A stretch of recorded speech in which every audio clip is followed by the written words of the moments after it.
Hello friends, welcome back to our YouTube channel. आज के इस वीडियो में आप लोगों के कमेंट का सोल्यूशन देने वाला हूं। आप लोगों ने कमेंट किया हुआ था कि सर परम्यूटेशन एंड कॉम्बिनेशन पे एक वीडियो बना दीजिए, तो आपके लिए वीडियो आ गया है। ये क्लास 11th के लिए है, जो कि चैप्टर नंबर 7 है। तो चलिए आज की इस वीडियो में कुछ बेसिक सीख लेते हैं। इस बेसिक से हम लोगों को हेल्प ये होगा कि हम लोग जब एक्सरसाइज करेंगे, जब हम लोग चैप्टर का क्वेश्चन सॉल्व करेंगे, तो इजीली वहां पे हम लोग सॉल्व कर पाएंगे, क्योंकि हम लोगों का जो बेस है वो बिल्डअप हो गया होगा। हम लोग बेस को अच्छे से सीख चुके होंगे। तो चलिए बेसिक को हम लोग पहले स्ट्रॉन्ग कर लेते हैं। तो चलिए वीडियो को स्टार्ट करते हैं। तो देखिए, परमुटेशन और कॉम्बिनेशन, ठीक है। तो पहले हम लोगों को इसका मीनिंग समझना पड़ेगा कि कॉम्बिनेशन का मतलब क्या होता है और परम्यूटेशन का मतलब क्या होता है, ठीक है। तो कॉम्बिनेशन का अगर आप मीनिंग निकालेंगे, डीप मीनिंग, तो आपको पता चलेगा कि इसका मतलब होता है सिलेक्शन, ठीक है, यानी किसी चीज का चुनाव, किसी चीज को चुनना, ठीक है। और परमुटेशन का मतलब होता है अरेंजमेंट, ठीक है, किसी को क्रम में लगाना, अरेंज करना। जैसे अगर मैं सिलेक्शन की बात करूं, तो जैसे मान के चलिए आपके पास 5 ऑप्शन है कि आप 5 सब्जेक्ट में से कोई एक सब्जेक्ट ले सकते हैं, या फिर 5 टॉफी में से आप एक टॉफी ले सकते हैं, या फिर आपके पास 5 पेन में से आप किसी एक पेन को ले सकते हैं। सब अलग अलग कंपनी का है, अलग अलग ब्रांड का है, ठीक है। तो वो हो गया सिलेक्शन। और अरेंजमेंट क्या हो गया, ये हो सकता है आपको जैसे कि हाइट के बेसिस पे, कि जिसका जो सबसे बड़ा जिसका हाइट है वो सबसे पीछे होगा, उसके बाद उससे बड़ा वाला, उसके बाद फिर उससे बड़ा, ऐसे। तो ये हो गया अरेंजमेंट, ठीक है। समझ पा रहे हैं मेरी बातों को? अरेंजमेंट और सिलेक्शन में थोड़ा सा बस डिफरेंस है। लेकिन अगर आप परमुटेशन और कॉम्बिनेशन के अकॉर्डिंग अगर आप समझना चाहेंगे तो आपको थोड़ा सा दिक्कत होगा। इसलिए मैंने कॉम्बिनेशन से मिलता हुआ वर्ड सिलेक्शन लिखा है और परमुटेशन से मिलता हुआ वर्ड अरेंजमेंट लिखा। तो मैं आपको समझाना चाहता हूँ कि सिलेक्शन होता क्या है, यानी पहले मैं आपको बताऊंगा कि कॉम्बिनेशन होता क्या है। तो देखिए, जैसे अल्फाबेट ले लेते हैं हम लोग, ABCD, ठीक है। अभी हम लोग 4 अल्फाबेट लेते हैं, और अगर मैं किसी को बोलूं कि सिलेक्ट एनी 2 अल्फाबेट्स, ठीक है। अगर मैं किसी को बोलूं कि आप लोग इसमें से 2 अल्फाबेट को सिलेक्ट करिए, ठीक है, और एक पेयर बनाइए, ठीक है। इसमें से 2 अल्फाबेट को आपको सिलेक्ट करना है और एक ग्रुप बनाना है, ठीक है। या फिर आप बोल सकते हैं पेयर बनाना है, ठीक है। तो कोई किसी एक बच्चे ने बनाया, पहला क्या बनाया, AB बनाया, AB, ठीक है। फिर अगला बनाया AC, फिर अगला बनाया AD, ठीक है। और फिर नेक्स्ट बनाया वो BA, फिर बनाया BC, फिर बनाया BD। लेकिन यहाँ पे गलती क्या किया उसने, कि यहाँ पे अगर उसने AB ले लिया था तो वहां पे वो BA नहीं ले सकता है। ये दोनों अलग अलग नहीं है, ये एक ही है। क्योंकि अगर आप सिलेक्शन का बात करते हैं तो ये दोनों एक है, अगर आप कॉम्बिनेशन का बात करते हैं तो ये एक है। आप बोलेंगे सर ये एक कैसे है? तो देखिए, ये एक कैसे है मैं अभी आपको बताता हूँ। एक एग्जांपल और लेते हैं। जैसे कि मान के चलिए आपके पास 4 सब्जेक्ट है, जैसे मैथ, इंग्लिश, हिस्ट्री या हिंदी। या फिर आप किसी भी एग्जाम्पल ले सकते हैं यहाँ पे, किसी भी चीज़ का, जैसे टॉफ़ी का एग्जाम्पल ले सकते हैं अलग अलग कंपनी का, या फिर आप किसी कॉपी का एग्जाम्पल ले सकते हैं अलग अलग ब्रांड का, है ना। तो अभी आप सब्जेक्ट से समझिए, जैसे मैथ, इंग्लिश, हिस्ट्री और हिंदी है। तो मैंने एक रमन था, मैंने उसको बोला कि इसमें से आप 2 सब्जेक्ट सेलेक्ट कर लीजिए, ठीक है, या फिर 2 सब्जेक्ट का आप कॉम्बिनेशन बनाइए। तो वो क्या किया, वो मैथ ले लिया, उसके बाद फिर इंग्लिश ले लिया, मैथ और इंग्लिश ले लिया, सॉरी, मैथ और हिंदी ले लिया, ठीक है। और फिर मैंने उसको एक और मौका दिया, बोला एक बार और आपको चांस देता हूँ, इस बार आप क्या लीजिएगा। तो उसने क्या किया, इससे पहले हिंदी ले लिया फिर मैथ ले लिया। तो देखिए यहाँ पे बात तो बराबर ही है। नीचे में अगर आप पहले हिंदी ले लिए फिर मैथ ले लिए, फिर भी आपको हिंदी और मैथ पढ़ना ही पड़ेगा। आप ऐसे भी समझ सकते हैं, जैसे मान के चलिए यहाँ पे एप्पल लेवल है, यहाँ पे एक्लेयर्स है, उसने ले लिया है एप्पल लेवल और एक्लेयर्स, ठीक है। अगले वाले में ले लिया एक्लेयर्स और एप्पल लेवल, तो दोनों मिला करके ही तो खाएगा। समझ पा रहे मेरे बातों को? आप पहले इसको लिखिए या फिर इसको पहले लिखिए, तो कॉम्बिनेशन में वो काउंट नहीं होगा, ठीक है ना। कॉम्बिनेशन में काउंट नहीं होगा, ठीक है। तो ये जो यहाँ पे कॉम्बिनेशन बना है वो रॉन्ग हो जाएगा, ठीक है। ये कॉम्बिनेशन में हम लोग नहीं ले सकते, क्योंकि एक हम लोगों ने ले लिया हुआ है, ए बी ले लिया हुआ है, तो BA लेने का कोई मतलब ही नहीं बनता, क्योंकि ये मैं नहीं ले सकता हूँ, ये पॉसिबल नहीं हो पाएगा, ठीक है। तो समझ पा रहे कि कॉम्बिनेशन क्या है, ठीक है। अगर आपको अभी कोई बोल देगा कॉम्बिनेशन बनाने, तो आप बना लेंगे, है ना। आपको क्या नहीं लेना है वो तो आप समझ गए होंगे। जैसे अगर यहाँ पे मैंने मैथ और हिंदी ले लिया हुआ है, तो हम लोग को दूसरा सब्जेक्ट लेना होगा, जैसे मैथ और उसके बाद कुछ हिस्ट्री ले लिया, या फिर मैथ और इंग्लिश ले लिया। ऐसे कॉम्बिनेशन हम लोग बना सकते हैं, ठीक है। कम से कम एक सब्जेक्ट तो आपको चेंज करना ही पड़ेगा, ठीक है। तो अब देखिए अरेंजमेंट क्या होता है। अब मैं आपको अरेंजमेंट बताता हूँ। ये तो मैंने आपको बता दिया कि कॉम्बिनेशन क्या होता है। अब थोड़ा अरेंजमेंट के बारे में जान लेते हैं, ठीक है। अरेंजमेंट, ठीक है। अरेंजमेंट में जैसे मैं अगर आपको बोलूँ कि ए बी को आप अरेंज करिए, ठीक है, ए बी को आपको अरेंज करना है, तो आप ए बी को कैसे कैसे अरेंज कर सकते हैं। तो ए बी को आप अरेंज कर सकते हैं ए बी में, ठीक है, और बी ए में। इसी दो तरीके से आप इसको अरेंज कर सकते हैं। पहले ए उसके बाद बी, फिर अगले बार में आप इसको कैसे अरेंज कर सकते हैं, पहले बी फिर ए। आप इसको ऐसे समझिए जैसे कि मान के चलिए आपके स्कूल में कोई ऐसा फंक्शन हो रहा है जिसमें ग्राउंड में कोई फंक्शन हो रहा है, ठीक है, और उसको सब कुछ, सब जितना भी स्टूडेंट है सबको वो दिखना चाहिए। तो उसके लिए हम लोग कैसे अरेंजमेंट करेंगे कि जो सबसे छोटा वो आगे होगा, जो उससे बड़ा उससे पीछे, जो उससे बड़ा वो उससे पीछे। तो इसमें जो अरेंजमेंट करूंगा मैं, तो उसमें छोटा वाला आगे होगा फिर बड़ा वाला पीछे होगा। तो हो सकता है अगली बार कहीं बी बड़ा होगा तो बी पहले ले सकता हूँ ए। तो समझ पा रहे, अरेंजमेंट में मैं ये जो पॉसिबल है, ये गए कॉम्बिनेशन में यह पॉसिबल नहीं था। अगर आपको कॉम्बिनेशन बनाना है तो ए बी ले लिया तो बी ए नहीं ले सकते, रिपीट नहीं कर सकते हैं। लेकिन अरेंजमेंट में यानी परमुटेशन में हम लोग रिपीट कर सकते हैं। जैसे ए बी लिया तो बी ए ले सकते हैं, क्योंकि परमुटेशन के लैंग्वेज में ये दोनों डिफरेंट है, ठीक है ना, समझ पा रहे हैं। तो वैसे ही अगर मैं बोलूँ कि ए बी और सी को अरेंज करिए, तो इसको हम लोग कैसे अरेंज कर सकते हैं। हम लोग पहले इसको ऐसे ही अरेंज कर सकते हैं ए बी सी में, फिर अगला क्या कर सकते हैं हम लोग बी सी ए में, फिर अगला क्या कर सकते हैं हम लोग सी ए बी में, फिर अगले हम लोग कैसे कर सकते हैं। ऐसे हम लोग बहुत तरीके से इसको है ना अरेंज कर सकते हैं, ठीक है। और भी हो सकता है इसका अरेंजमेंट, ठीक है, 3-4 और हो जाएगा। तो हम लोग ऐसे अरेंज करते हैं। तो अरेंजमेंट को हम लोग क्या बोलते हैं, परमुटेशन। आपको मैं एग्जांपल से समझाता हूँ, एग्जांपल से आपको अच्छे से समझ में आएगा। अगर आपको ये अल्फाबेट वाला नहीं समझ में आया तो कोई बात नहीं है, घबराना बिल्कुल भी नहीं है, ठीक है। तो अब देखिए, अब हम लोग एक रूल पढ़ेंगे जो है फंडामेंटल प्रिंसिपल ऑफ काउंटिंग।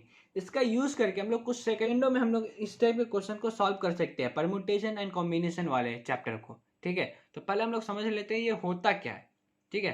तो देखिए, जैसे एक आपको यहाँ पे क्वेश्चन दिया हुआ है कि Rohan has 3 pants and 2 shirts, ठीक है। उसके पास 3 वो पैंट है और 2 वो उसके पास शर्ट है, ठीक है।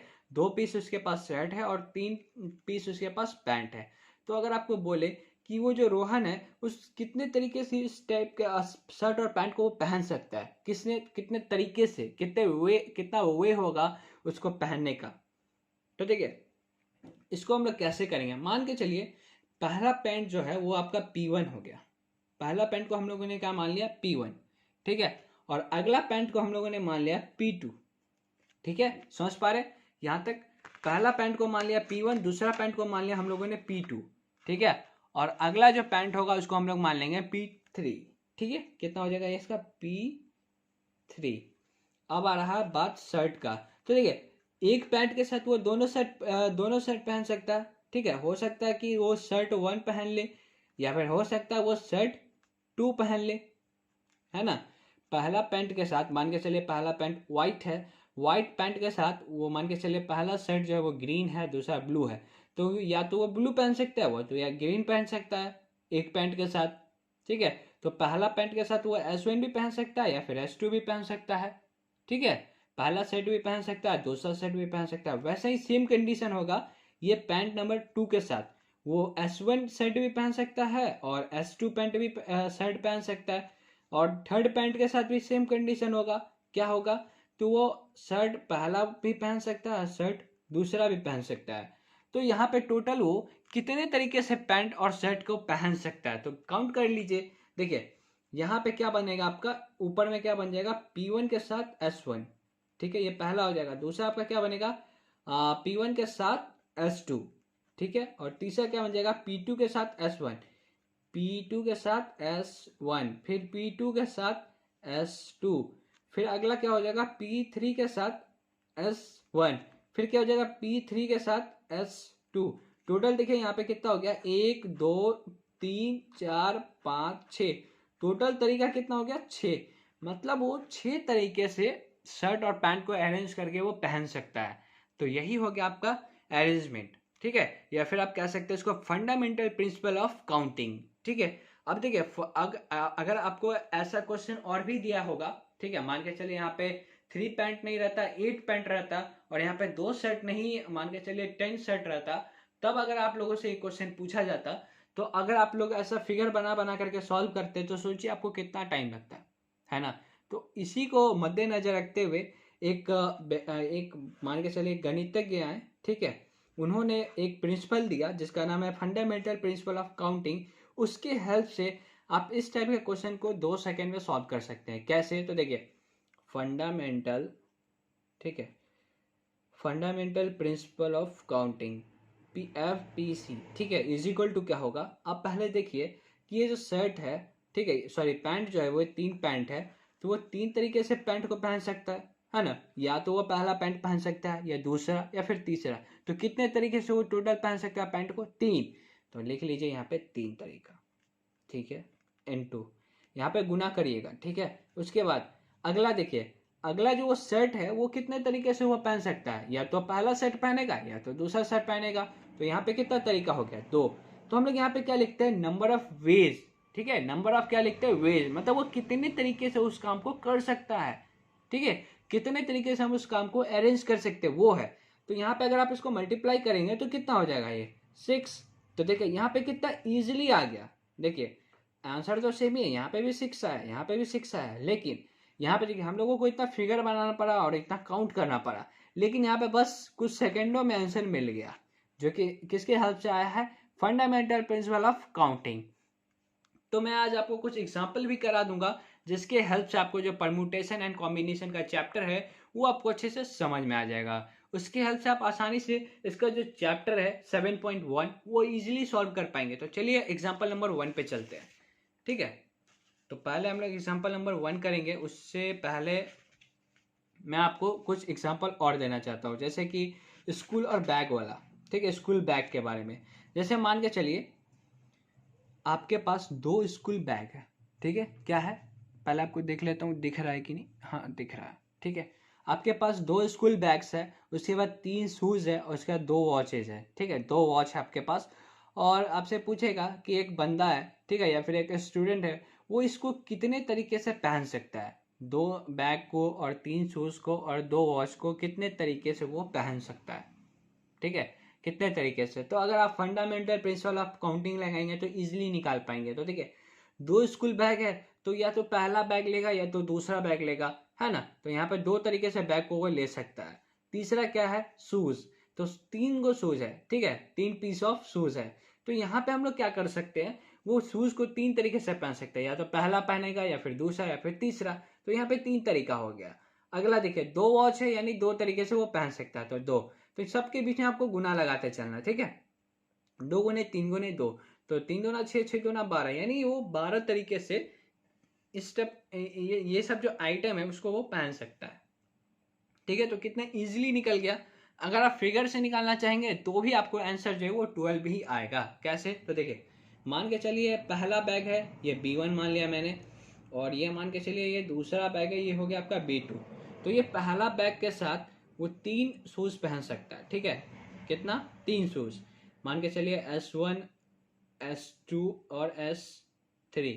वैसे ही इस बैग के साथ भी वो 3 पहन सकता है, S1 S2 और S3, ठीक है। अब देखिए हर एक के साथ वो 2-2 वॉच ले जा सकता है, इस कॉम्बिनेशन के साथ भी 2 ले जा सकता है, इस कॉम्बिनेशन के साथ भी 2, और इस कॉम्बिनेशन के साथ भी 2, और यहाँ पे भी 2, यहाँ पे भी 2 वॉच, ठीक है। या तो वॉच 1 ले जाएगा वो, या फिर वॉच 2, सेम ऐसे ही वॉच 1 वॉच 2। तो अगर आप काउंट करेंगे तो कितना हो जाएगा? देखिए यहाँ पे 1, ये 2, ये 3, ये 4, ये 5, 6, 7, 8, 9, 10, 11, 12। तो यहाँ से भी कितना आया? 12। यहाँ पे मैंने पूरा नहीं लिखा है, ठीक है, क्योंकि फिगर थोड़ा लंबा बनेगा, थोड़ा स्पेस लेगा, ठीक है ना। तो वैसे भी आपको ये फिगर मुझे बस समझाने के लिए बताना था, ये आप एग्जाम में कभी भी ऐसा नहीं करिएगा। आप डायरेक्ट लिखिएगा फंडामेंटल प्रिंसिपल ऑफ काउंटिंग, और यहाँ पे 2 × 3 × 2, तो कितना हो जाएगा? टोटल वेज 12 वेज हो जाएगा इसको पहनने का, ठीक है। समझ पा रहे अच्छे से? चलिए आगे बढ़ते। Example number 1। एग्जाम्पल 1 बहुत ज़्यादा इंपॉर्टेंट है आपके लिए। अगर आप ये समझ लेते हैं ना तो फिर आपको कहीं भी दिक्कत नहीं होने वाला है चैप्टर में, ठीक है। तो चलिए एग्जाम्पल नंबर 1 देखते हैं। तो एग्जाम्पल नंबर 1 है आपका कि find the number of 4 letters words with और विदाउट मीनिंग, ठीक है, which can be formed out of the letters of the word rose where the repetition of letter is not allowed। मतलब यहाँ पे आपको बोल रहा है कि यहाँ पे आपको 4 लेटर लेना है विथ और विदाउट मीनिंग, चाहे मीनिंग निकले या फिर नहीं निकले उस वर्ड का, उससे आपको कोई भी फर्क नहीं पड़ता है। Which can be formed out of the letters, ठीक है। तो आपको लेटर के अंदर ही बनाना है। आपको कितना लेटर दिया हुआ है? 4, और वो लेटर कौन कौन सा है? ROSE यानी रोज। और यहाँ पे आपको बोल रहा है कि रिपीटेशन अलाउड नहीं है। ये कहने का मतलब क्या है कि मान के चलिए जैसे अगर आप लोगों ने ROSE दिया हुआ है आपके पास, तो आप जैसे पहला अगर मान के चलिए आपने R ले लिया तो दूसरा आप O ले लिए, फिर R आप नहीं ले सकते, रिपीट नहीं कर सकते एक वर्ड को 2 बार, ठीक है। ये आप नहीं कर सकते। यहाँ पे वही बता रहा है कि repetition of letter is not allowed, ठीक है। समझ पा रहे? तो इस टाइप में क्वेश्चन को सॉल्व करने के लिए जितना भी लेटर रहेगा या फिर जितना भी वर्ड रहेगा उतना बॉक्स बना लीजिएगा, पहला काम, ठीक है। ये तो आप लोग कर लेंगे इजिली। तो कितना यहाँ पे लेटर है? तो 1 2 3 4, तो 4 बॉक्स मैंने बना लिया है। इस टाइप को मतलब इस टाइप का जितना भी क्वेश्चन होगा ना उसको आप इजीली सॉल्व कर पाएंगे, ठीक है। कोई भी आपको दिक्कत नहीं होगा अगर आप बॉक्स बना लेते हैं तो। वैसे भी टीचर है, इस पर कोई भी नंबर आपका नहीं काटने वाला है। आप इसको मान लीजिएगा कि ये बॉक्स 1 है, बॉक्स 2 है, बॉक्स 3 है और बॉक्स 4 है, ठीक है। इससे वैसे भी आपका टीचर के सामने अच्छा इंप्रेशन पड़ेगा, ठीक है। आप बॉक्स बना सकते हैं, कोई दिक्कत वाली बात नहीं है, ठीक है। एग्जाम में भी आप इसका यूज कर सकते हैं, ठीक है। तो देखिए अगर मैं बोलूँ कि ये फर्स्ट बॉक्स में कितने तरीके से हम लोग अरेंज कर सकते हैं वर्ड को, तो देखिए सिंपली आपको घबराना बिल्कुल भी नहीं है। आप ये बताइए कि इस बॉक्स में हम लोग क्या क्या भर सकते हैं? R भी ले सकते हैं, O भी ले सकते हैं, S भी ले सकते हैं और E भी ले सकते हैं। कुछ भी वर्ड तो हमको बनाना ही है, क्योंकि यहाँ पे बोल दिया मीनिंग हो या मीनिंग ना हो। मतलब जैसे ROSE है तो हम लोग ऐसे भी बना सकते हैं ORSE, या फिर ऐसे भी बना सकते हैं ERSE। कुछ सॉरी ई तो ले ही लिया मैंने, क्या छूट गया? ओ छूट गया, ठीक है। ERSO, ऐसे हम लोग कुछ भी ले सकते हैं रेंडमली, उसका मीनिंग निकले या नहीं निकले उससे हम लोगों को कोई भी फर्क नहीं पड़ता है, ठीक है ना। बस हम लोगों को वर्ड को रिपीट नहीं करना है। तो यहाँ पे अगर फर्स्ट बॉक्स का बात करूँ मैं, तो इसमें हम लोग क्या क्या वर्ड ले सकते हैं? R ले सकते हैं, O ले सकते हैं, S ले सकते हैं और E। तो टोटल हम लोग कितना वर्ड ले सकते हैं? 4, ठीक है। तो यहाँ पे हम लोग कितना वर्ड ले सकते हैं? 4। और वही बात करूँ मैं सेकंड बॉक्स की, तो यहाँ पे हम लोग कितना वर्ड ले सकते हैं? अगर आप लोगों का आंसर आ रहा है 4 तो वो रॉन्ग है। क्यों? क्योंकि इसमें से एक लेटर तो मैं यहाँ ले लूंगा, क्योंकि पॉसिबल क्या है कि इस बॉक्स में तो एक ही लेटर आएगा ना, भले यहाँ पे 4 लिखा हुआ है, क्योंकि 4 तरीके से यहाँ पे हम लोग अरेंज कर सकते हैं।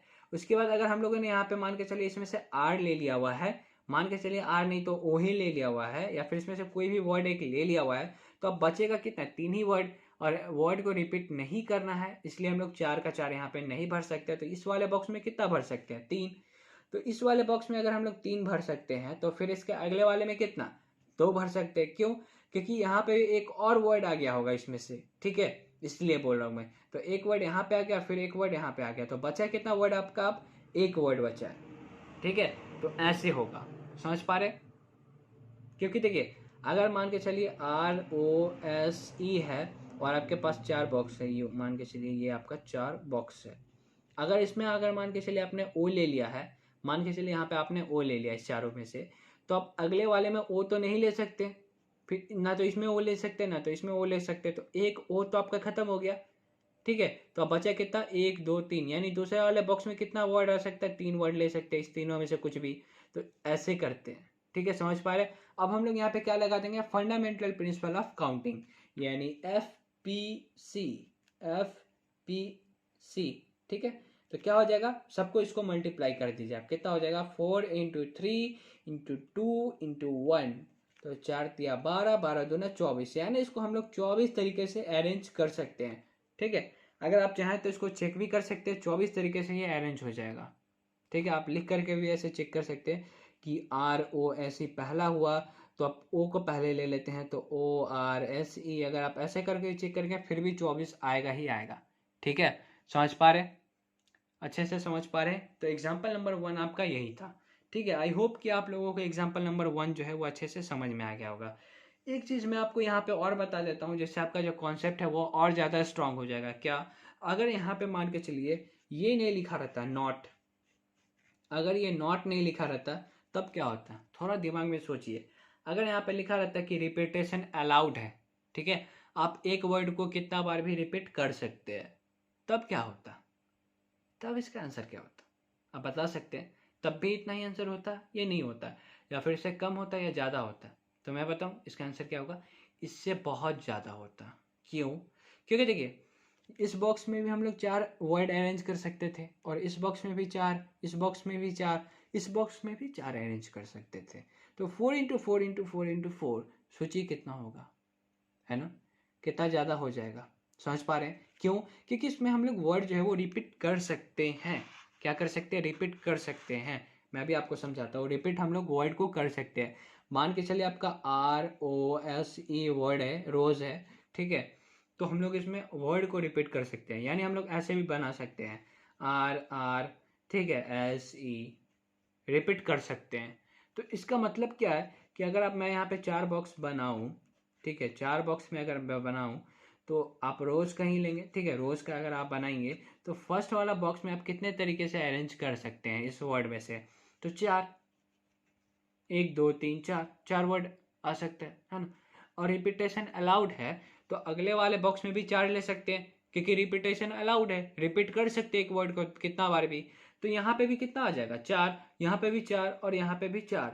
तो अगर आप FPC लगाएंगे, यानी फंडामेंटल प्रिंसिपल ऑफ काउंटिंग, तब क्या हो जाएगा, 4 इंटू 4 इंटू 4 इंटू 4, यानी कितना हो जाएगा। अगर आप इसको शॉर्टकट मल्टीप्लाई करना चाहते हैं माइंड में, तो आप ऐसे भी कर सकते हैं, 4 चौका 16, ठीक है, 4 चौका 16, फिर 16 चौका, फिर जो आएगा उसको मल्टीप्लाई करेंगे, या फिर इजिली आप इसको ऐसे भी कर सकते हैं। देखिए 4 चौका 16, फिर 4 चौका 16, फिर 16 16, कितना हो जाएगा, 256, सॉरी 256, ठीक है।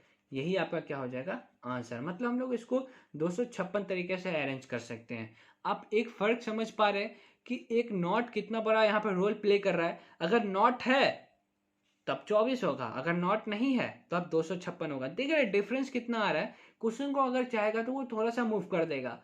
तो अगर आप जब तक कॉम्बिनेशन और परम्यूटेशन का मीनिंग नहीं समझेंगे तब तक आप इस टाइप के क्वेश्चन को सॉल्व नहीं कर सकते हैं। तो एक एग्जांपल और मैं आपको लेना चाहूंगा ताकि आपका जो कॉन्सेप्ट है वो बिल्कुल ही क्लियर हो जाए, ठीक है, 0.1% भी डाउट ना रहे। अगर आपको अभी भी कोई डाउट आता तो आप नीचे कमेंट करिएगा, मैं आपके कमेंट का 100% रिप्लाई दूंगा और इस पर वीडियो भी बना दूंगा जो भी आपको डाउट होगा।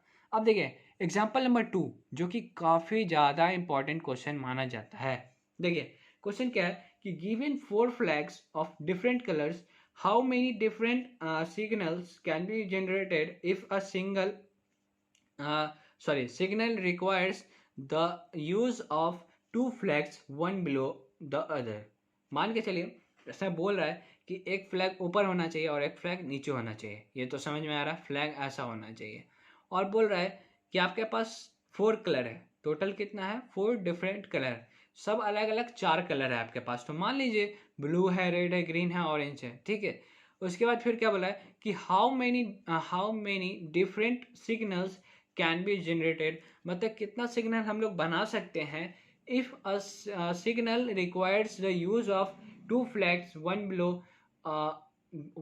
The other. मतलब बोल रहा है कि एक नीचे जो होगा वो ऊपर नहीं हो सकता है और जो ऊपर होगा वो नीचे नहीं हो सकता। कहने का मतलब है कि सेम कलर आप 2 बार नहीं ले सकते हैं। मान के चलिए अगर आपका ये कोई फ्लैग है, अगर ऊपर में आपने अगर मान के चलिए ब्लू ले लिया हुआ है तो आप नीचे में ब्लू नहीं ले सकते, आपको डिफरेंट लेना होगा, ठीक है। तो ऊपर में अगर आप ब्लू ले लेते हैं तो नीचे में ब्लू आपको नहीं लेना है, यानी कि यहाँ पे रिपीटेशन नॉट अलाउड है, ठीक है। क्योंकि यहाँ पे अगर आप ब्लू को ले सकते थे 2 बार तब इसका मतलब रिपीटेशन अलाउड था। तो यहाँ पे आपको क्या बोला जा रहा है कि रिपीटेशन नॉट अलाउड। तो आपको हर बार ये क्वेश्चन में क्लियर नहीं करेगा कि रिपीटेशन अलाउड है या नहीं अलाउड है, आपको लैंग्वेज से पकड़ना होगा कि इसमें रिपीटेशन अलाउड है या नहीं अलाउड है। तो ये कब होगा, जब आप लोग थोड़ा प्रैक्टिस करेंगे, ठीक है। मैं आपके साथ हूँ, मैं आपको जरूर से जरूर प्रैक्टिस कराऊंगा, क्योंकि ये जो चैप्टर है ना ये बच्चों का दिमाग खराब कर देता है, ऐसा चैप्टर है। अगर आपको फिर भी कोई डाउट आ रहा है ना तो आप बिल्कुल बेहिचक नीचे कमेंट करिएगा, कोई घबराने वाली बात नहीं है, कोई आपका मजाक नहीं उड़ाएगा, मैं आपको सिखा के रहूँगा, ठीक है। मेरा फर्ज बनता है कि आप लोगों को मैं मैथ अच्छे से सिखाऊं, ठीक है। तो यहाँ पे क्या करना है, आपको फॉर्म करना है, एक आपको झंडा बनाना है, ठीक है, फ्लैग बनाना है, ठीक है। उसमें 2 कलर होना चाहिए। तो अगर आपके पास 4 कलर है टोटल, तो अगर आप मैं बात करूँ ऊपर वाले एरिया में, यहाँ वाले एरिया में इसको मैं कितने रंग से भर सकता हूँ, तो 4 रंग से, या तो ब्लू दे सकता हूँ, या रेड, या फिर ग्रीन, या फिर ऑरेंज। तो इसको मैं कितने तरीके से फिल कर सकता हूँ? 4, है ना। इसको मैं 4 तरीके से फिल कर सकता हूँ, लेकिन ये जो नीचे वाला है उसको मैं कितने तरीके से फिल कर सकता हूँ? बताइए कितने कलर से? अगर आपका आंसर 4 आता है तो रॉन्ग हो जाएगा। क्यों? क्योंकि यहाँ पे रिपीटेशन अलाउड नहीं है। अगर मैं यहाँ पे एक कलर, इस सब में से एक कलर यहाँ पे ले लूंगा, ठीक है, 4 में से यहाँ पे एक कलर तो आ ही जाएगा। अगर एक कलर यहाँ पे आ गया, मान के चलिए यहाँ पे रेड मैंने ले लिया, तो यहाँ पे 3 ही कलर बचेगा, या रेड नहीं तो ब्लू ले लिया तो तब भी 3 ही कलर बचेगा। तो नीचे वाला जो झंडा का एरिया होगा वो 3 रंग से हम लोग रंग सकते हैं, ठीक है। 3 ही कलर से हम लोग उसको फिल कर सकते हैं। अगर यहाँ पे बोलता कि बोथ आर सेम, ठीक है, या फिर यहाँ पे कुछ ऐसा दिया होता जिससे हम लोगों को समझ में आ जाता कि दोनों कलर भी सेम ले सकते हैं, लेकिन यहाँ पे बोल दिया था कि signals requires the use of 2 flags one below the other, ठीक है। 2 सिग्नल आपको लेना है, एक ऊपर एक नीचे, दोनों अलग अलग होना चाहिए, ठीक है। समझ पा रहे? तो यहाँ पे कितना हो सकता है? इसको हम लोग 4 तरीके से ले सकते हैं और इसको 3। तो अब आपके मन में डाउट आ रहा होगा, सर ऊपर वाला को ही 4 क्यों लेंगे, नीचे वाला को 3? तो आप उल्टा भी ले सकते हैं, कोई दिक्कत वाली बात नहीं है। मान के चलिए मैं नीचे वाला को 4 तरीके से अरेंज कर सकता हूँ, ठीक है। अगर मैं नीचे वाला को 4 तरीके से अगर पेंट कर सकता हूँ, 4 कलर से मैं इसको पेंट कर सकता हूँ, तो ऊपर वाले को कितने तरीके से कर सकता हूँ? 3 ही, ठीक है। तब भी मैं 3 ही कर सकता हूँ। क्यों? क्योंकि यहाँ पे एक कलर तो इसमें आ ही जाएगा नीचे वाले एरिया में, इसलिए यहाँ पे एक कम हो जाएगा, ठीक है। समझ पा रहे? तो अब अगर आप यहाँ पे फॉर्मूला लगाएंगे, यानी FPC, fundamental principle of counting, तो कितना हो जाएगा? 4 × 3, तो कितना हो जाएगा ये? 12, 4 × 12, यानी इसको 12 तरीके से हम लोग अरेंज कर सकते हैं। इस सिग्नल को हम लोग फॉर्म कर सकते हैं, बना सकते हैं।